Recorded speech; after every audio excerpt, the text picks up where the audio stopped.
টাকা দে।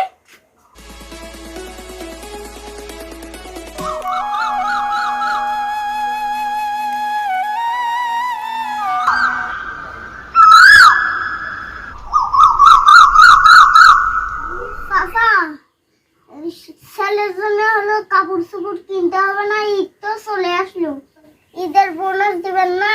ছেলে খালি ফোন দিয়ে কান্নাকাটি করছে, কিছু কিছু লিয়ে দিতে হবে।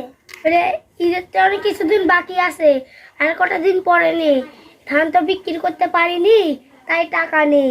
চাচা আমি তো বুঝতে পারিছি, অত ছোট মানুষ ও তো বুঝতে পারবে না, খালি ফোন দিয়ে বলতেছে এটা লিয়ে দাও এটা লিয়ে দাও।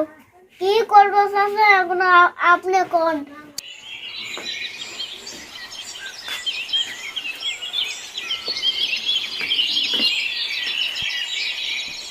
এই 500 টাকা রাখ, তো ছেলেকে কিছু কিনে দে, তোরটা পরে দেবো। কি এখন আমাদের কেনাকাটা হয়নি আর চাকরকে টাকা দিচ্ছ? দাঁড়া, দে টাকা দে, টাকা দে। এই অভাবে আমাদের এখনো কেনাকাটা হয়নি আর চাকরকে বোনাস দিচ্ছে।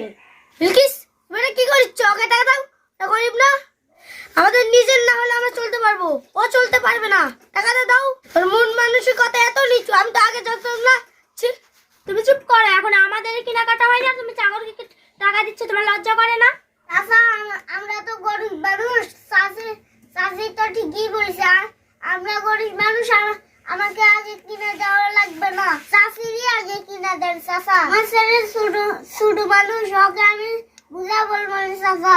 চাচা আপনি চাষিরা দিয়ে দেন, আপনার ছেলে মেয়েদের দিয়ে দেন, আমার লাগবে না চাচা। আশিক তুই মন খারাপ করিস না, দাঁড়া আমি তোকে টাকা দিচ্ছি।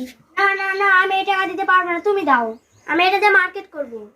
ভালো ভালো বলছি, ওকে টাকা দিয়ে দাও, ও গরিব মানুষ, আর পরে পারলেও নেবো, ওকে আগে দাও। না আমি দেবো না, তুমি পারলে যা করবে তাই করো। চাচা এটা লিয়ে ঝামেলা করো না, আমার টাকা লাগবে না, আমি বলছি তো।